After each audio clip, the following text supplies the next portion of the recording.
When my boss's son replaced me with his college buddy after 8 years of loyalty, I thought my career was over, but I had access to financial records that would make their heads spin. What they didn't know was that I'd been sitting on evidence of a multi-million-dollar money laundering scheme, and I was about to turn their world upside down in ways they never saw coming. But would my revenge destroy the company and 43 innocent jobs? Or would I find a way to save everyone while getting the justice I deserved? The email notification popped up on my screen at exactly 9:47 a.m., but nothing could have prepared me for what I was about to read. After dedicating 8 years of my life to Monet Creative Solutions, working weekends, missing family dinners, and building this company's most profitable division from the ground up, I was being restructured. Out of my position as senior project manager, my hands shook as I scrolled through the corporate jargon. The promotion I'd been promised for 6 months was going to Derek Saison instead, Vincent Saison's 25-year-old son who had been at the company for exactly 42 days. Derek's college roommate Tyler was getting my team lead position, and together they were about to take over everything I'd spent nearly a decade creating. The conference room felt like a tomb when Vincent called me in 30 minutes later. His expensive suit probably cost more than my monthly salary, and his cold gray eyes showed absolutely no emotion as he delivered the news. Derek sat beside him in a chair that should have been mine, barely containing his excitement. Tyler lounged in the corner, scrolling through his phone like this was just another Tuesday. "This decision is final, Marcus," Vincent said, his voice carrying the tone of someone who'd never been told no in his entire life. "The company is moving in a new direction, and we need leadership that reflects our modern vision." "Sir, with respect, my division generated $4.7 million in revenue last quarter alone," I replied, keeping my voice steady despite the fire burning in my chest. "The Henderson account, the Morrison project, the Delacroix merger, I've handled all of our biggest clients personally. My team trusts me, and our results speak for themselves." Derek leaned forward with a smirk that made my jaw clench. "That's right, Marcus. The old ways of doing business are dead. Tyler and I have fresh ideas that'll revolutionize this place. We learned about disruption and innovation in business school, stuff you probably never heard of." "Innovation?" I almost laughed. "You mean like the time you suggested we use TikTok dances in our presentation to the law firm? Or when Tyler recommended we replace our entire client database with a Google Doc?" Tyler finally looked up from his phone. "Those were brainstorming sessions, dude. You're supposed to think outside the box, not shut down creativity." Vincent raised his hand to silence the room. "Enough. Marcus, you've been a valuable employee, but your attitude toward change is exactly why we need new leadership. Derek and Tyler represent the future of this industry." "The future?" I stood up, my chair scraping against the floor. "Vincent, these kids don't even know our clients' names. Derek couldn't tell you the difference between our quarterly projections and a grocery list. How exactly do you expect them to manage relationships I've spent years building?" "They'll learn," Vincent said dismissively. "Sometimes you have to break a few eggs to make an omelet." "And what about the 43 people who work under me? The people who depend on the stability I've created? What happens to them when your son realizes that real business isn't like the case studies he memorized in college?" Derek's face turned red. "I graduated magna cum laude from Wharton, old man. I think I can handle whatever you've been doing here." The insult hit me like a slap, but I kept my composure. 8 years of dealing with difficult clients had taught me how to control my emotions even when every fiber of my being wanted to explode. "Old man? I'm 34 years old, Derek. I was running million-dollar projects when you were still asking your dad for lunch money. That's enough." Vincent slammed his hand on the table. "Marcus, you have 2 weeks to train Derek and Tyler on your responsibilities. After that, you'll be transitioning to a consultant role at 60% of your current salary. Take it or leave it." The room went silent except for the hum of the air conditioning. I looked around at these 3 people who had just destroyed my career with the casual indifference of someone changing television channels. Derek was already eyeing my corner office through the glass walls. Tyler had gone back to his phone. Vincent was checking his expensive watch like he had somewhere more important to be. "You know what, Vincent?" I said, gathering my papers with deliberate calm. "You're absolutely right about one thing. Change is coming to this company." I walked toward the door, feeling their eyes on my back. Derek called out, "Don't take it personally, Marcus. Business is business, right?" I paused at the doorway and turned back with the kind of smile that didn't reach my eyes. "You're going to learn that lesson sooner than you think. But here's something they probably didn't teach you at Wharton: when you make enemies of the people who actually know how things work, you better hope you're smart enough to figure it out on your own." Vincent's expression shifted slightly, like he was seeing something in my face that he hadn't expected. Are you threatening us, Marcus? Threatening? No, sir. I'm just stating a fact. You've built this company on relationships, trust, and expertise that took years to develop. You're about to hand it all over to two kids who think business is a video game. What could possibly go wrong? Derek laughed nervously. Dude, you're acting like we're going to burn the place down. We've got this handled. I'm sure you do, I replied, my voice honey-sweet with false sincerity. I'm sure you'll handle it exactly the way you've handled everything else in your privileged little life, with daddy's money and other people's hard work. The silence that followed was deafening. Tyler actually put his phone down. Vincent's face had gone pale, and Derek looked like he'd been slapped. I had crossed a line, and we all knew it. Clean out your office, Vincent said quietly. Security will escort you out in an hour. As I walked through the hallway toward my office, past the cubicles where my team was working, I felt something I hadn't expected. Not anger, not desperation, but a strange sense of clarity. These people had no idea what they'd just unleashed. They thought they were getting rid of a problem, but they'd actually created a much bigger one. What they didn't know, what none of them could have possibly known, was that I'd been part of this company's inner circle longer than any of them realized, and I'd seen things that would make their heads spin. 3 days after getting kicked out of my own office, I sat in the parking lot of Monet Creative Solutions at 6 in the morning, watching Derek's BMW pull into the spot that used to be mine. The irony wasn't lost on me. While he was sleeping in until noon and stumbling into work hungover, I was here documenting everything that was about to go wrong. My phone buzzed with a text from Maria Santos, our head of HR and the only person in management who'd had the courage to call me after my termination. Coffee shop across the street. 10 minutes. I have news you need to hear. The morning rush at Grind Coffee felt like chaos, but it was the perfect cover for what Maria had to tell me. She slid into the booth across from me, her usually perfect hair disheveled and her hands shaking as she pushed a manila folder toward me. Marcus, I could lose my job for this, but you need to see what I found, she whispered, glancing around nervously. After you left, I started going through the personnel files to process your termination paperwork. That's when I noticed some irregularities in the payroll system. I opened the folder and felt my blood pressure spike. Derek's salary was listed at $180,000 more than I'd been making after 8 years of promotions and proven results. Tyler's starting salary was $120,000, which was what I'd been earning 3 years ago. Look at the dates, Maria continued. Derek's been on payroll for 4 months, but he only started showing up to the office 6 weeks ago. Tyler's been getting paid for 2 months, but his first day was supposedly 3 weeks ago. Where was this money going? I flipped through the pages, my accounting background from college kicking in as I spotted pattern after pattern of financial irregularities. Maria, these aren't just payroll errors. Look at these consultant fees, $300,000 to something called Picasso Consulting Group last month alone. Have you ever heard of this company? Never. And get this, I tried to look them up in our vendor database, but there's no record of any contract or services rendered. The payments are being approved by Vincent personally, bypassing our normal approval process. My mind started racing as I connected dots that should have been obvious months ago. The overseas projects Vincent's been so secretive about, the client payments that never quite matched our invoices, the cash flow issues he mentioned in the quarterly meetings. Maria, I think there's something much bigger going on here. She leaned closer, her voice dropping to barely above a whisper. There's more. I accessed the bank records for our international accounts. I have access because of the HR compliance requirements. Marcus, there are wire transfers going out every week to shell companies in Panama, the Cayman Islands, and Switzerland. We're talking millions of dollars that have nothing to do with any legitimate business I can find. The coffee shop suddenly felt too hot, too crowded, too exposed. Are you saying what I think you're saying? I'm saying Vincent Cezanne has been using this company to launder money, and he just promoted his son to cover his tracks. Derek and Tyler aren't here because they're qualified, they're here because they're too stupid to ask the right questions. I stared at the documents, my 8 years at Monet Creative suddenly making sense in a completely different way. The late-night meetings Vincent had with clients I'd never met, the projects that seemed to generate enormous profits with no clear deliverables, the way he'd always been evasive about our international business, it had all been happening right under my nose. Maria, if this is true, then everyone who works at this company is at risk. If the feds catch wind of this, they'll shut us down and freeze everything. 43 innocent people will lose their jobs, their health insurance, their retirement savings, everything. I know, she said, tears forming in her eyes. That's why I'm telling you. You're the only person I trust who might know what to do about this.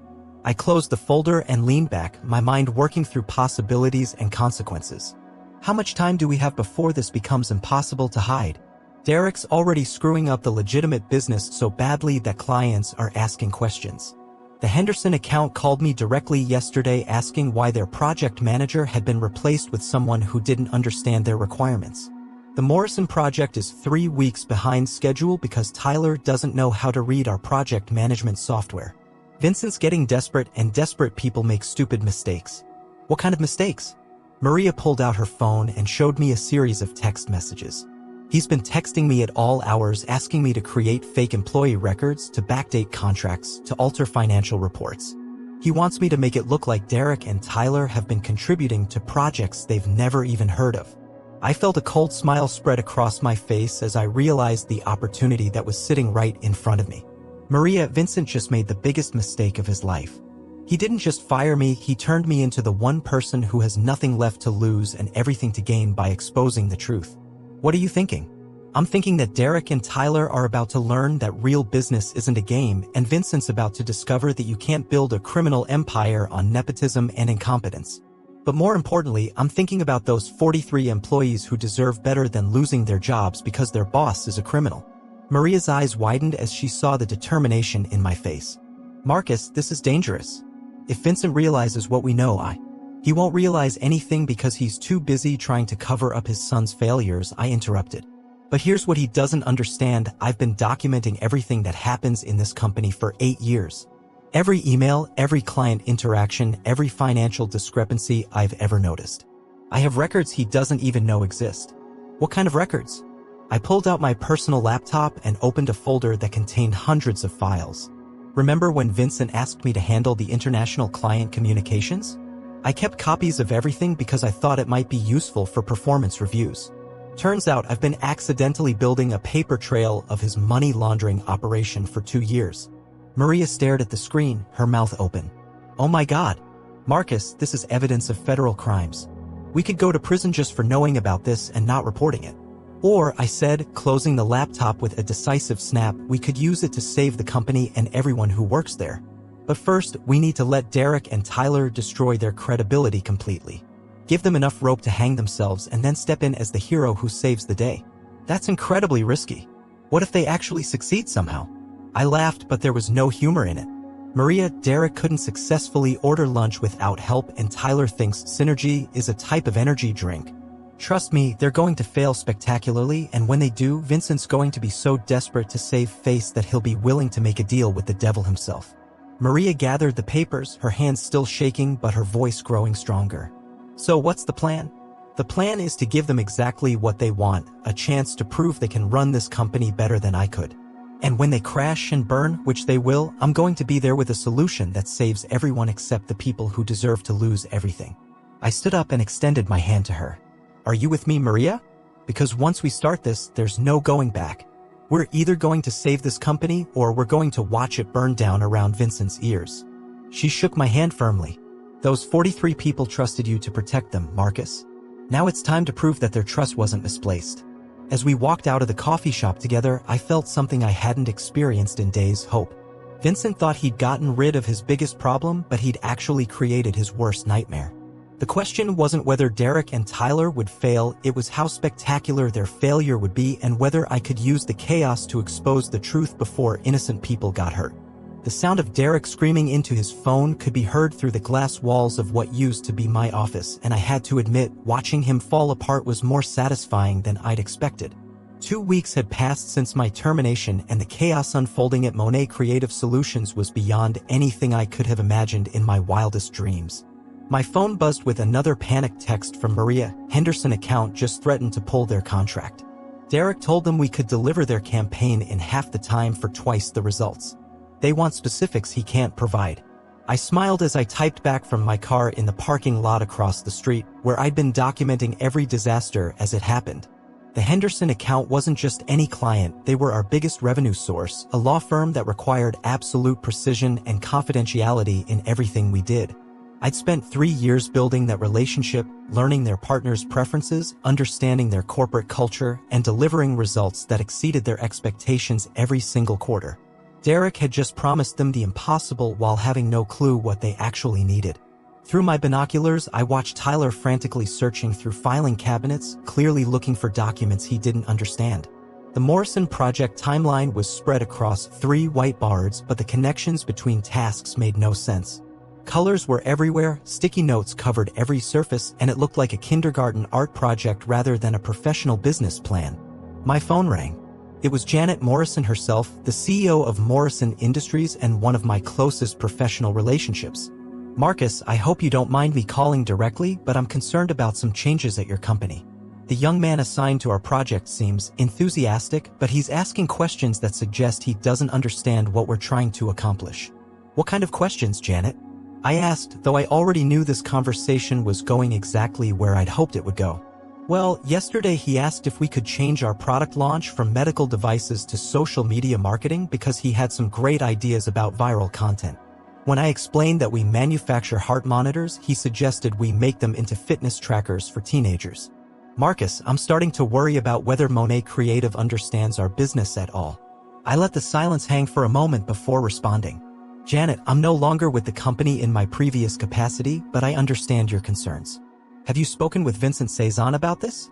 I've been trying to reach him for 3 days, but his assistant keeps telling me he's in meetings. The project deadline is in 6 weeks, and we've made 0 progress since you left. I hate to be blunt, but if this continues, we might need to consider other options." After ending the call, I walked into the lobby of Monet Creative Solutions like I belonged there. The receptionist, Sarah, looked surprised but pleased to see me. "Marcus, what are you doing here? I thought you were just checking on some things," I said with a friendly smile. "Is Vincent available? I think there might be some confusion about the Morrison project that I could help clear up." Sarah glanced around nervously. "He's been in his office all morning with Derek and Tyler. There's been a lot of shouting. Should I tell him you're here? Actually, let me surprise him. We're old friends after all." The executive floor felt different now, tense, desperate, like a ship taking on water. I could hear Vincent's voice echoing from his office before I even reached the door. "How do you lose a client presentation? It's not a set of car keys, Derek. It's 40 slides that represent 6 months of work." "Dad, calm down." Derek's voice was strained, defensive. "Tyler and I thought the old presentation was boring, so we created a new one with better graphics and more engaging content. It's basically the same information, just presented in a more modern way." "More modern?" Vincent's voice cracked with disbelief. "You turned a medical device marketing strategy into a TikTok dance tutorial. The Morrison account is worth $2.4 million and you've reduced it to a joke." I knocked on the door frame and stepped into the office. "Vincent, I heard there might be some challenges with the Morrison project. Maybe I could help." The room went silent. Vincent looked like he'd aged 10 years in 2 weeks. His usually perfect hair was disheveled, his expensive suit wrinkled, and his eyes had the wild look of a man watching his empire crumble. Derek was slumped in his chair, looking defeated and confused. Tyler was staring at his phone, probably trying to pretend he wasn't part of this disaster. "Marcus," Vincent said, his voice barely above a whisper. "What are you doing here?" "Janet Morrison called me directly. She's concerned about the project timeline and asked if I could provide some guidance." "As a consultant, of course, since that's my new role according to our agreement." Derek straightened up, some of his old arrogance returning. "We don't need your help, old man. Tyler and I have this under control. Just because we're doing things differently doesn't mean we're doing them wrong." "Really?" I pulled out my phone and played a recording I'd made of my conversation with Janet Morrison an hour earlier. Her voice filled the room, professional but clearly frustrated. "The young man assigned to our project seems enthusiastic, but he's asking questions that suggest he doesn't understand what we're trying to accomplish." Tyler finally looked up from his phone. "Dude, you can't just record people without their permission. That's probably illegal or something." "Actually, it's perfectly legal in this state as long as one party consents to the recording," I replied calmly. "I learned that during my business law courses, the ones I took while building this company's most profitable division." Vincent's hands were shaking as he reached for his coffee cup. "What do you want, Marcus? If you're here to gloat, I'm here because 43 people are about to lose their jobs, and unlike some people in this room, I actually care about their families and their futures." I set a folder on Vincent's desk, not the one with the money laundering evidence, but something equally damaging. "These are the client complaints that have come in since my departure. Henderson, Morrison, the Delacroix merger partners, even smaller accounts that should have been impossible to screw up." Derek grabbed the folder and started reading, his face growing paler with each page. This can't all be accurate. We've been working really hard and most of these complaints are probably just misunderstandings. Misunderstandings? I laughed, but there was no humor in it. Derek, you told the Henderson law firm that their logo looked too serious and suggested they replace their scales of justice with a smiley face emoji. You asked the Morrison medical device team if they'd considered making their heart monitors into gaming controllers. These aren't misunderstandings, they're disasters. Vincent stood up abruptly, his chair rolling backward into the wall. Enough. Derek, Tyler, get out. I need to speak with Marcus privately. But Dad, Derek started to protest. Get out. Vincent roared, his composure finally cracking completely. Go find something useful to do if that's even possible. After they left, Vincent collapsed back into his chair and buried his face in his hands. This is a nightmare, Marcus. Everything I've built is falling apart and I don't know how to stop it. You know exactly how to stop it, I said, my voice steady and calm. The question is whether your pride will let you do what needs to be done. He looked up at me with desperate eyes. What are you proposing? I'm proposing that you admit you made a mistake. You give me back my position, we fix the client relationships before they're permanently damaged, and we restructure Derek and Tyler into roles where they can actually learn something without destroying the company. And what do you get out of this? Besides your job back, I mean. I leaned forward, my voice dropping to barely above a whisper. I get the satisfaction of saving this company from the people who were supposed to protect it. But more importantly, Vincent, I get to keep evidence of certain financial irregularities from becoming public knowledge. His face went white. What are you talking about? I'm talking about offshore accounts, shell companies, and wire transfers that don't match any legitimate business activity I can identify. I'm talking about the kind of patterns that make federal investigators very interested in taking a closer look at your operations. Vincent's hands started trembling again. You don't understand the pressure I've been under. The company was hemorrhaging money and I had to find creative solutions to keep us afloat. Everything I did was to protect the employees, to keep this place running. By laundering money through Picasso Consulting Group? By paying your son and his friends salaries for work they never did? Vincent, you didn't save this company, you turned it into a criminal enterprise. How long have you known? He asked, his voice barely audible. Long enough to document everything. But here's what you need to understand, I don't want to destroy you, Vincent. I want to save the company and everyone who works here. But that means you need to start making better decisions, starting right now. Vincent was quiet for a long moment, staring out the window at the city skyline. What do you want me to do? I want you to call an emergency board meeting for tomorrow morning. I want you to tell them that the recent management changes haven't worked out as planned and that you're promoting me to Chief Operations Officer to stabilize the situation. Derek and Tyler get demoted to junior analyst positions where they can actually learn the business from the ground up. And the other matter? The financial irregularities you mentioned. I stood up and walked toward the door. That depends entirely on how well you cooperate with cleaning up this mess. Help me save the company and maybe we can find a way to quietly unwind the problematic operations without destroying everyone's lives. But if you fight me on this, Vincent, I promise you that the evidence I have will find its way to the appropriate authorities. As I reached the door, I turned back one final time. Oh, and Vincent? Derek and Tyler are about to learn that real business isn't a game where you can restart when things go wrong. Some mistakes have permanent consequences. Walking into the emergency board meeting at 8 a.m. sharp felt like stepping into a battlefield where I held all the weapons, but Vincent still didn't realize he'd already lost the war. The mahogany conference table was surrounded by 7 of the most powerful business leaders in the city, and every single one of them looked like they'd rather be anywhere else on a Thursday morning. Board Chairman Margaret Picasso didn't waste time with pleasantries. Vincent, your email last night was concerning, to say the least. You're telling us that the management restructuring you implemented 3 weeks ago has failed completely.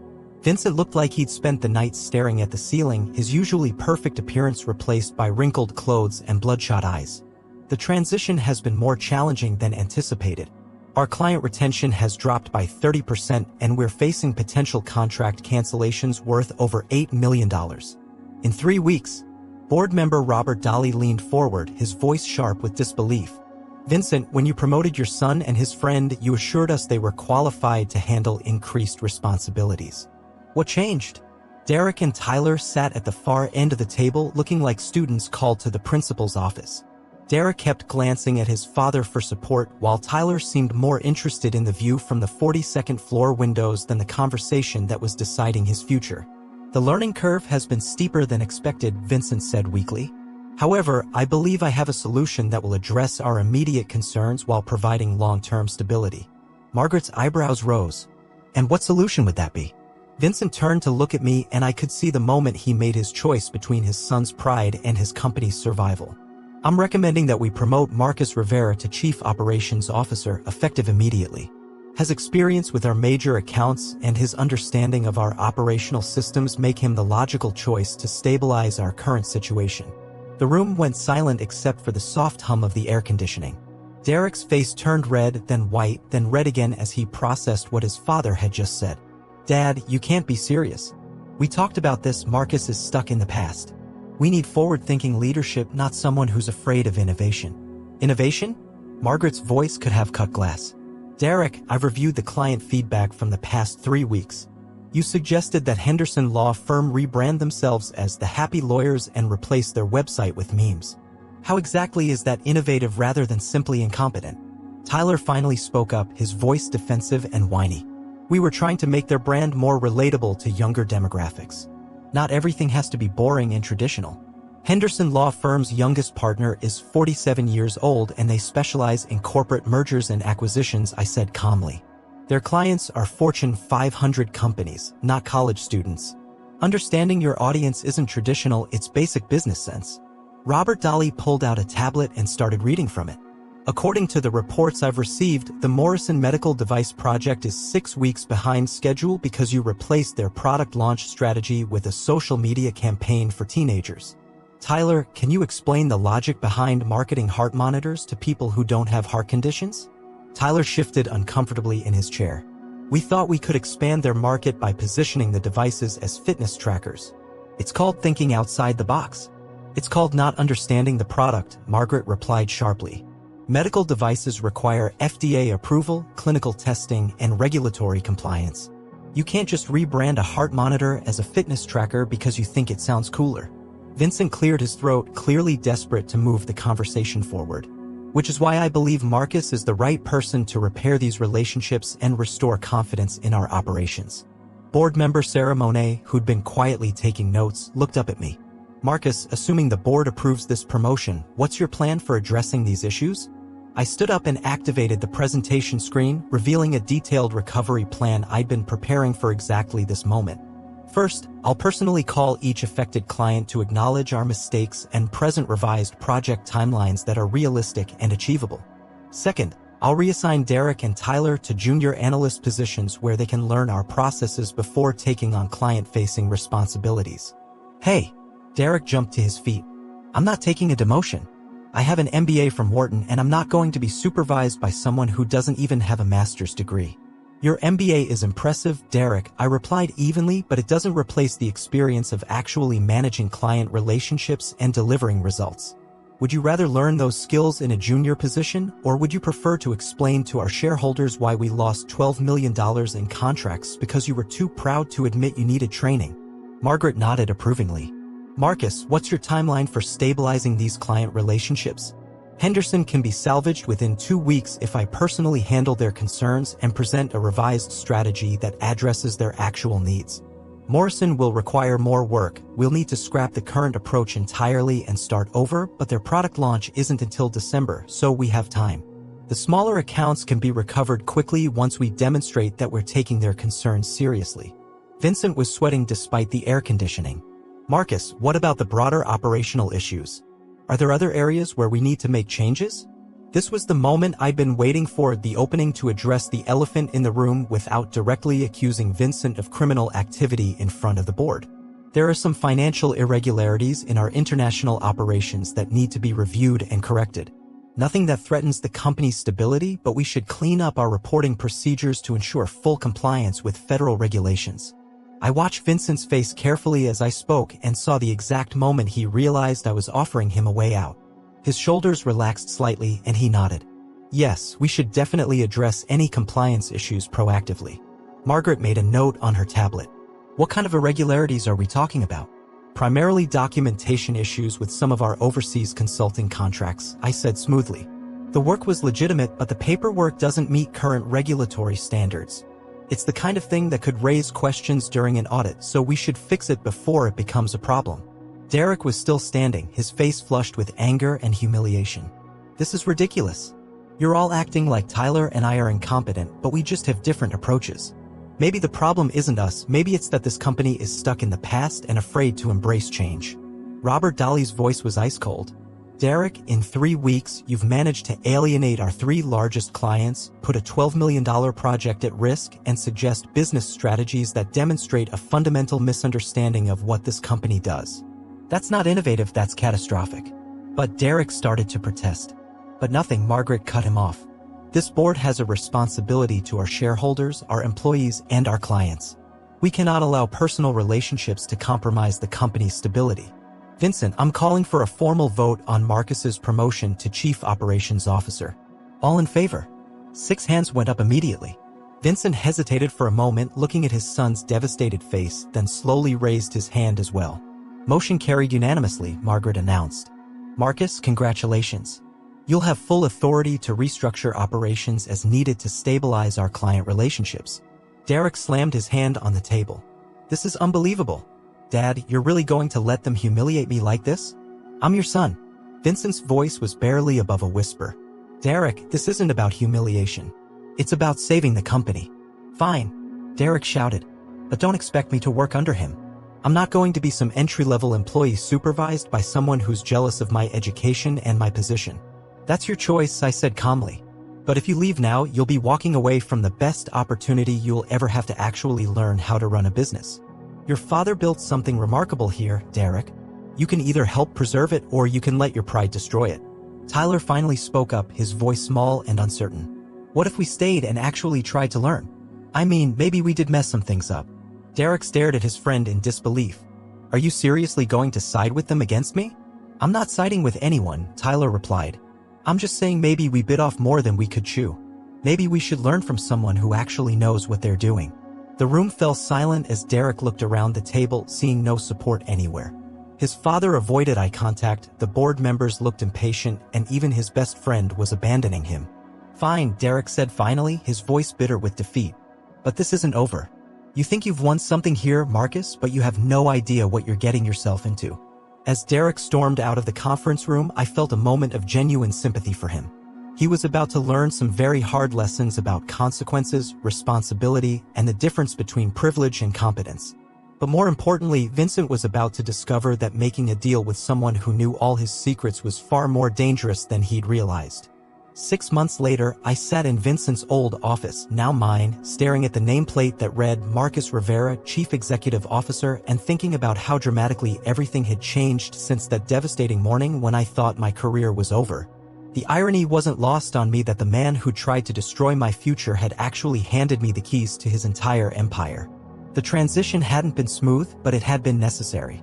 Vincent had stepped down as CEO 3 months earlier, officially citing health concerns but privately accepting that his criminal activities had made his position untenable.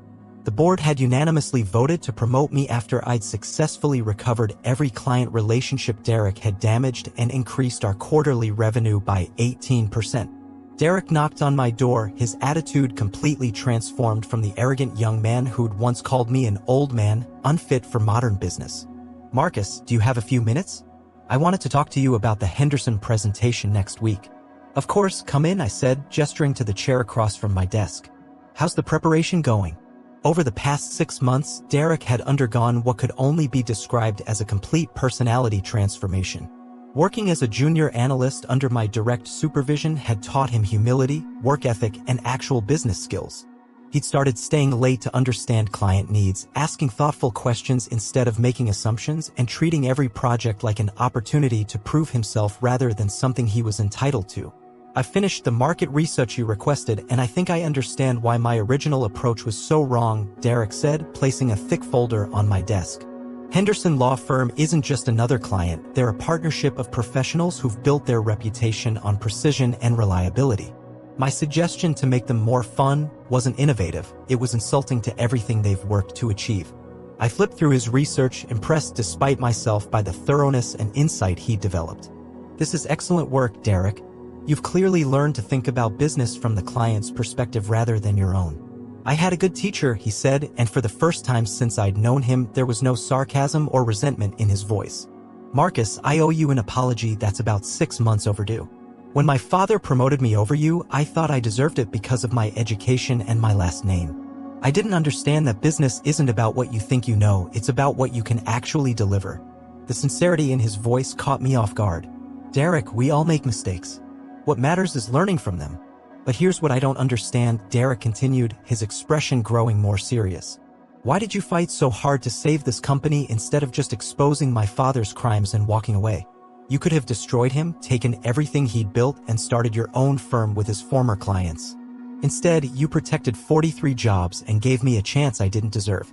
This was the conversation I'd been both expecting and dreading for months. Derek had grown smart enough to start asking the right questions, and he deserved honest answers. Because destroying your father wouldn't have helped anyone except my own wounded pride. The people who worked here, Maria, Sarah, the entire creative team, they didn't deserve to lose their jobs because Vincent made terrible decisions. But there's more to it than that, isn't there? Derek pressed. I've been going through the old financial records as part of my analyst training, and I've noticed some irregularities that don't make sense. Payments to consulting companies that don't seem to exist, wire transfers to offshore accounts that don't match any projects I can find. Marcus, was my father involved in something illegal? I leaned back in my chair, studying Derek's face carefully. He'd matured enough to handle the truth, but revealing Vincent's crimes would shatter what was left of his relationship with his father. Derek, some questions are better left unasked. Your father made mistakes, but he's paying for them in his own way. That's not an answer, Derek said firmly. I'm not the same person who walked into this office 6 months ago thinking I knew everything. I've learned to face uncomfortable truths, and I need to know what really happened here. Before I could respond, Maria knocked on my door and entered with an expression that immediately set off alarm bells in my head. Marcus, we need to talk. Now. Derek, I'm sorry, but this is confidential. Derek stood up, gathering his papers. We'll continue this conversation later, Marcus. I'm not going anywhere, and I'm not going to pretend I don't see what's right in front of me. After Derek left, Maria closed the door and activated the white noise machine we'd installed for sensitive conversations. We have a problem. A federal investigator called this morning asking questions about Picasso Consulting Group and the offshore payments. Someone tipped them off. My blood ran cold. Who would have access to that information? That's what worries me, Maria said, pulling out her phone. I got a call from Vincent an hour ago. He's desperate, Marcus. He thinks Derek might have discovered something and reported him to the authorities. He wants to meet with you tonight, alone. Where? The old warehouse district near the pier. He said he has something that belongs to you and that if you don't come, everyone you care about will suffer the consequences. I felt a chill run down my spine. Maria, Vincent's not the same man who used to run this company. Desperation makes people do things they never thought they were capable of. He's lost everything, his position, his reputation, his son's respect. A man with nothing left to lose is extremely dangerous. You can't go alone, Maria said urgently. If Vincent's really unraveling, there's no telling what he might do. He still has connections to some very dangerous people through his money laundering operations. I thought about Derek's questions, about the federal investigation, about the 43 employees who still depended on me to keep this company stable. I have to go, Maria. If Vincent's planning something desperate, I need to stop it before innocent people get hurt. Then we call the police. And tell them what? That I've been covering up evidence of federal crimes for 6 months? That I've been blackmailing Vincent to save the company? I shook my head. This is my mess to clean up. Maria grabbed my arm. Marcus, this isn't your fault. You saved this company and everyone who works here. You gave Derek a chance to become a better person. You've done everything right. Have I? I asked, staring out the window at the city skyline. Or have I just been playing a game where everyone loses in the end? Vincent's about to be arrested, Derek's going to discover that his father is a criminal, and 43 people are going to lose their jobs when the feds shut us down for being part of a money laundering operation. You don't know that will happen, don't I? I turned to face her. Maria, I've been so focused on saving this company that I forgot something important. You can't build a future on someone else's crimes. Vincent's illegal activities are going to catch up with all of us eventually. My phone buzzed with a text message from an unknown number, the pier. Midnight. Come alone, or Derek learns about his father's business partners the hard way. Maria read the message over my shoulder. He's threatening Derek now. Marcus, you have to call the police. If I call the police, Vincent goes to prison, the company gets shut down, and Derek spends the rest of his life knowing his father was a criminal. If I don't call them, Vincent might do something desperate that puts everyone at risk. I grabbed my jacket from the back of my chair. There has to be a third option. What are you thinking? I'm thinking that Vincent's not the only one who's been playing chess while everyone else was playing checkers, I said, pulling out a small recording device. He taught me something important about this business. Sometimes you have to make deals with people you don't trust. But he also taught me something else: always have an insurance policy. Maria's eyes widened as she realized what I was planning. You're going to record your conversation with him. I'm going to give Vincent one last chance to do the right thing. And if he chooses wrong, I'm going to make sure there's evidence of exactly what kind of man he really is. I paused at the door. Maria, if something happens to me tonight, give Derek the envelope in my desk drawer. It contains everything he needs to know about his father, and more importantly, everything he needs to save this company legally. Marcus, this is insane. You're walking into a trap. Maybe I admitted. But sometimes the only way to win a game is to change the rules entirely. Vincent thinks he's cornered me, but he's about to learn that the student has become better than the teacher. As I walked toward the elevator, I thought about Derek's question earlier: why had I fought so hard to save this company instead of just destroying Vincent and walking away? The answer was simple, but it had taken me 6 months to fully understand it myself. I'd fought to save Monet Creative Solutions because somewhere along the way it had stopped being Vincent's company and started being mine. The 43 people who worked here, the clients who trusted us, the reputation we built, none of that belonged to Vincent anymore. It belonged to everyone who'd earned it through honest work and genuine relationships. Tonight, Vincent was going to learn that when you try to destroy someone's life, you better make sure they don't have the skills, the knowledge, and the determination to build something better from the ashes. The elevator doors closed, and I headed toward what might be the most important conversation of my life, one that would determine whether justice finally prevailed or whether Vincent's crimes would destroy everyone I'd worked so hard to protect.